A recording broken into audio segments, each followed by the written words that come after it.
Well, good morning, magandang umaga, and welcome to today's episode of My PI Dream. Today is Sunday, and we got a project that's going to be going on in the backyard right here. We had tons of rain.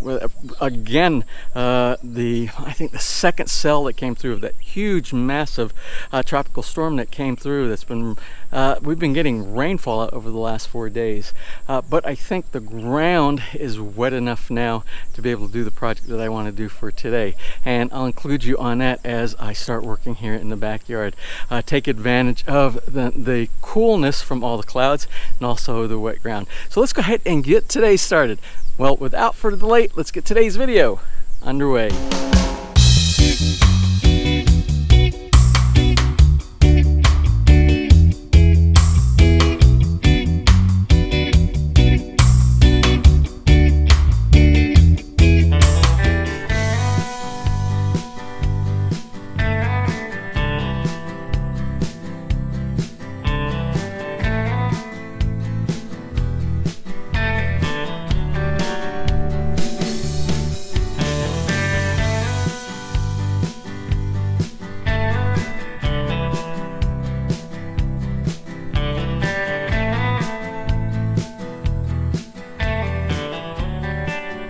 Now, my project of undertaking for today is to hopefully and successfully transplant the Red Lady Papaya over here to this tiny Red Lady Papaya location as well.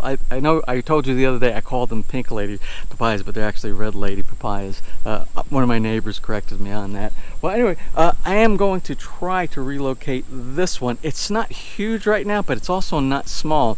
Sometimes what you do is if a plant is too big, you risk the jeopardy of actually killing the plant if you take too much of the soil off of the root stock. So we're gonna have to be really careful when we try to transplant this. Now, I'm trying to do this today. I'm taking advantage of the fact that yesterday, the last 4 days, we've had this like monsoon, tropical depression, whatever you want to call it, which dropped so much rain here at Feliz and all of the island of Luzon here in the Philippines. Yesterday, I put a bucket. You can see all the rags up there because I was wiping down. I cleaned down the lanai up there because it was actually filthy. But I put a bucket up there on the roof yesterday to measure, well, not on the roof, on the lanai patio floor, and I wanted to measure the amount of water because there was just so much water coming down yesterday, and it accumulated over 12 inches, between 12 and 14 inches inside there. So I'm going to say we got at least 12 in one day. I'm going to say we got at least 12 inches worth of rain in one day. Luckily, and people ask me this all the time, they ask me, all people who are considering purchasing lots in this subdivision, do you ever have any problem with flooding here? And the answer is no. Even with all the 4 days of this monsoon type of rain that we've had here, basically non-stop, there is no water setting up anywhere around here because this entire subdivision is elevated such that all the water flows down streets, even in the low section of streets, and there are storm sewer systems set up that drop into creeks, because there's creeks on both sides. The subdivision is higher, the creeks are way down low, and it just drops everything down into those it's like a dry creek, dry riverbed type of a situation, and we have no problem with water setting up. So that answers that question for those of you who might ask in the future. Well, anyway, let's go ahead and get started with this project. I'm going to start digging around here to see. First, I'm basically going to do an ocular to see how extensive the roots are in the ground. Now, I'm hoping that with all of this rain that we've had, that the ground is so saturated it's going to be easy to dig around this root base right here. Now, my concern is this doesn't go straight down like most of the papayas do. I don't know if you could see, but this is curved. This is curved, and I don't know if the root stock goes straight down here or how far outward it goes. I'm going to go ahead and get the wheelbarrow over here and start filling it up with some of the soil around it, and we'll see if we're going to be successful with this transplant.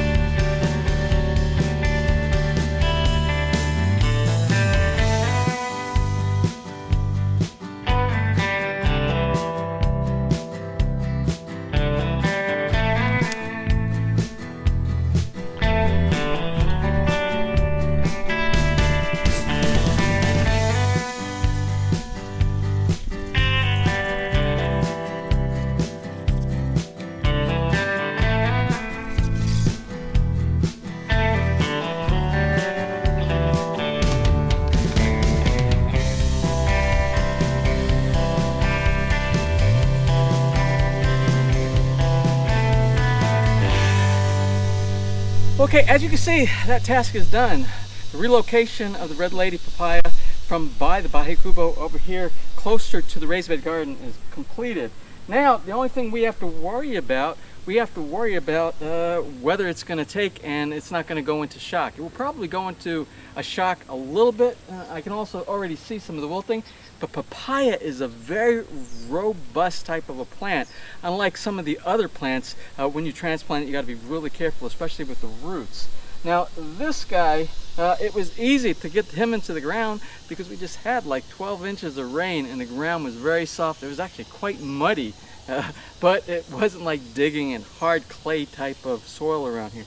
So that was actually pretty good. I don't mind that. I'll show you over in the other area by the Bahay Kubo where I opened up where the grass will get more sunlight and we'll get thicker, lusher grass in that area. Right now over here, you can see, I moved some of the grass. You can see that's the grass that was over there around the base of the papaya. I moved it over here. So I have a head start with trying to propagate grass, more grass back here in this area. But you see all this grass in this area, how weak it looks? And the reason it looks weak is because there is so much shade back here. It needs to get more sunlight. Plus it needs a regular cutting, and I don't think it was getting a good cutting back here as it will over the period of time that I will be here. So this is accomplished right now. This guy's gonna have to be, I just put him back here. I think this is another calamansi plant that's being eaten alive by insects. You can see it's in really bad shape. We're gonna have to move him somewhere else, do some trimming, and see if we can't get him back to life again. No, you're dirty. Your paws are all dirty. You're gonna get me all filthy, more filthy than I am right now. Anyway, I'm gonna sit here and enjoy some of the rambutan that I got from Henry the other day. While I'm enjoying this, let's talk a little bit about planting and growing things inside the Philippines. You know, something that's so great about the Philippines, and I always brag about this to my friends back in the U.S., and that has to do with the fact that the Philippines has 365 days a year of growing season. It is always good time to plant. Things grow all year round. I mean, the temperatures here in Fahrenheit, it's probably 75 to 95 all year round, and then that's probably, I don't know what that is in centigrade. I can't think off the top of my head. It's a great growing season all year round. But the thing is, when you have a great growing season like that, and you want to do something like transplanting or doing trimming, you know the best time to do trimming on a plant, pruning, is during the winter season when everything goes dormant. It's cold, the plant goes into like a hibernation kind of a phase, and then you can prune and it doesn't do any damage. It doesn't shock the plant.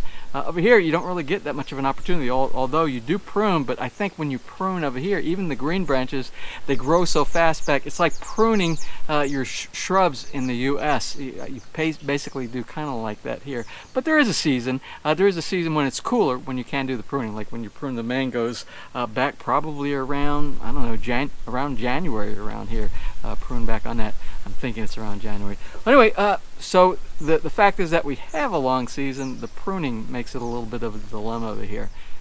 Of course, the reason a lot of people watch channels like this channel here is they like to gain information. And the reason people like to gain information is so that they can go out and accomplish these tasks on their own, themselves. And that's something I encourage everybody to do, is every single day, if you can, try to accomplish some kind of a task and stay active. It's really important. It's both important for the mind, but it's also important for the body as well. It will keep you younger and smarter longer. At least that's my strategy. Although I don't know about the smartness on my part, but I am trying to achieve as much as possible to keep from losing whatever I possibly can at an early old age. Okay, now that we got that task out of the way, oh, by the way, I'm still eating the rambutan that Henry dropped off here the other day. Thanks, Henry. These are really good. A really good, healthy snack in the afternoon.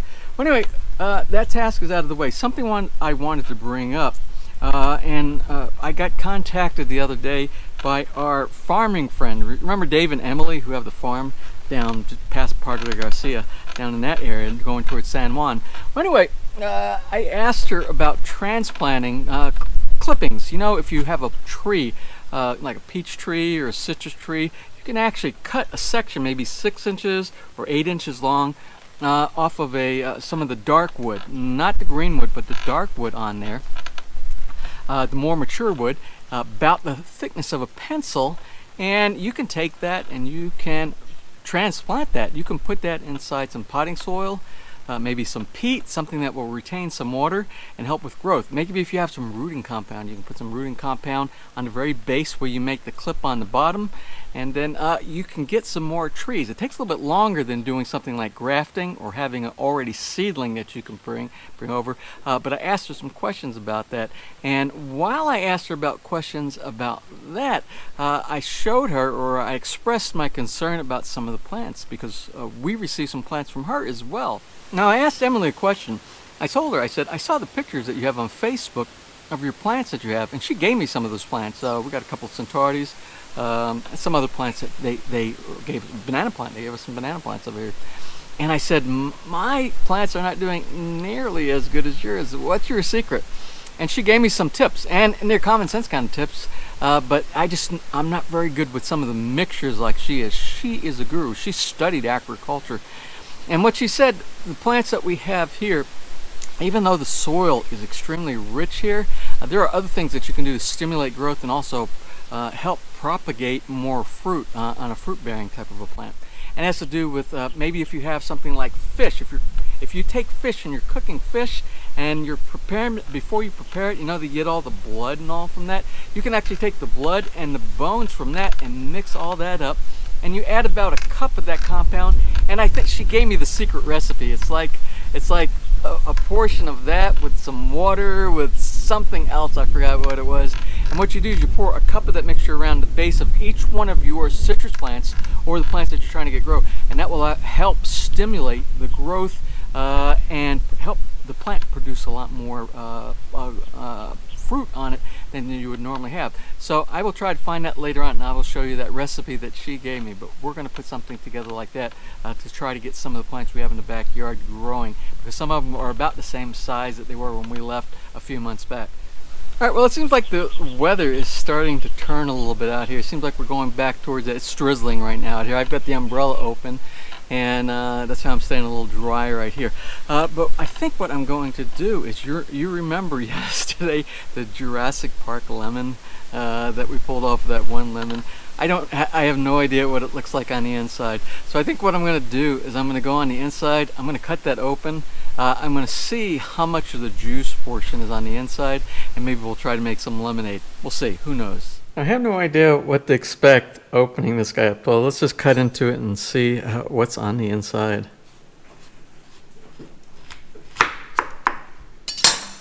Oh, it's just a big... Right. Yeah. That's all. Yeah. Well, what you can see, there's a lot. The skin is really thick inside. Let me smell. It smells just like a lemon, but not nearly as the amount of juice that you have in here. So let me try to extract what I have here, and we'll try to make a little bit of lemonade out of this. Now, normally you'd have like one of the lemon presses, you know, where you take it and you push it down on there and you get all the lemon juice out, but I don't have one of those. Something on our to-do list, what we need. So we're going to just take a spoon, and we're going to try to take the spoon and see if we can squeeze out what we can inside of here.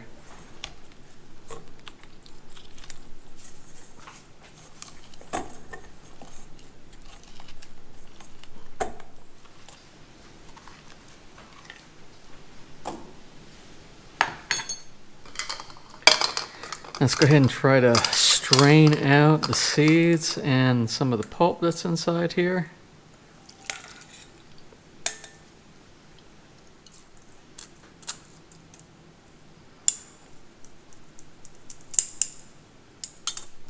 So I'm curious as to one lemon from Jurassic lemon tree. Let's take a look and see how much juice it actually did make here. What I'm going to do is I'm going to do a measurement with it. This is 1 cup. Let's take a look and see 1 cup, how much 1 lemon makes. And it makes about 3/4 of a cup. There's actually a couple of things inside there. I'm going to go ahead and strain that out, and we'll pour it inside the pitcher here, and then we'll add some water and some sugar, and we'll do traditional lemonade.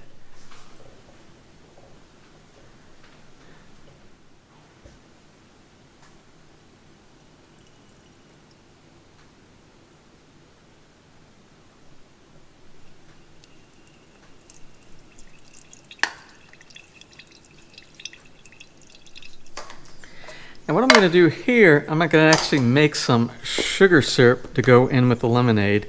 I don't really want it too sweet, so I'm going to do, since I had 3/4 of a cup of the lemon mixture, I want to do about half a cup of sugar. I could probably even do just a little bit less. Put that inside here. And the reason you make this over the stove is because, let me get some water. Where is the water? So I'm going to add 1 cup of water inside here. Again, the reason why you do this, because if you add plain sugar directly to your cold lemonade, the sugar won't dissolve. It will stay. It will all try to drop to the bottom. So you basically make a syrup. And what we're going to do, we're going to heat this up. Turn this back on here. We're going to heat this up. Let it come to a boil, and then we'll let it cool down in the refrigerator. Then we'll add it to our lemon mixture, the pure lemon juice that we have inside the container.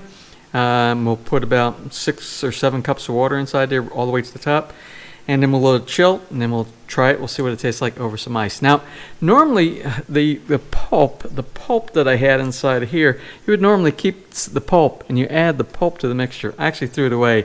Next time I will add the pulp to it. It will give you a nice lemonade pulp mixture inside there.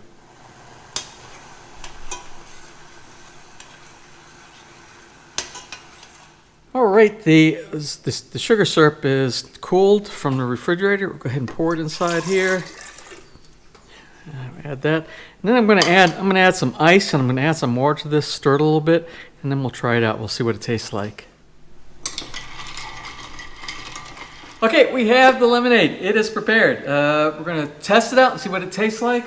It is Sunday afternoon, so it's time to relax. Got some tasks accomplished this morning. Worked in the yard. Took the JURASSIC lemon, made lemonade. Well, let's go ahead and pour it and see what this ends up tasting like. I hope it's good. Remember, this was 1 JURASSIC lemon to 1 pitcher of the water and the sugar syrup that we had inside there. So anyway, try it out. Okay. See what it tastes like. Yeah.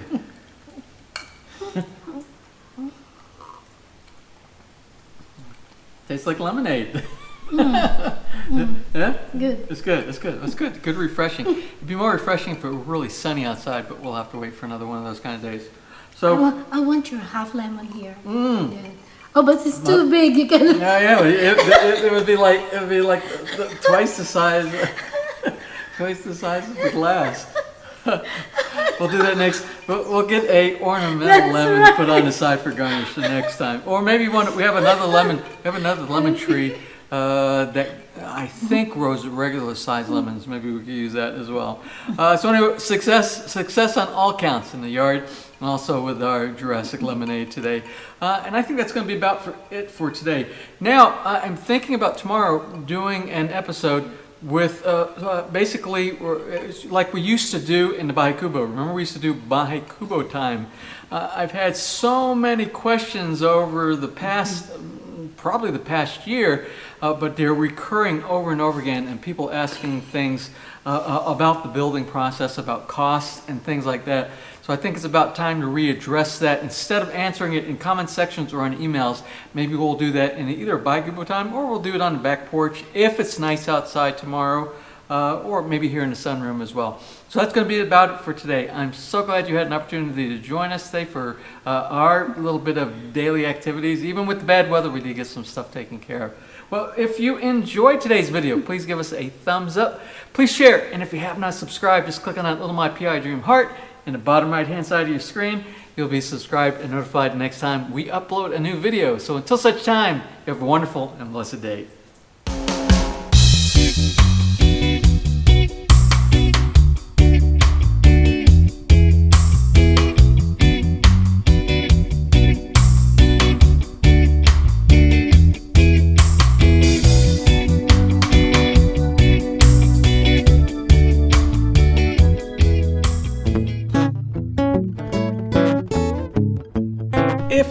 enjoyed today's episode and you would like to see more just like these, just click on one of the helpful links over to your right and you might be able to pick up on some good information on DIY projects, how to, or if you are interested in moving to the Philippines and building, you'll find answers there as well.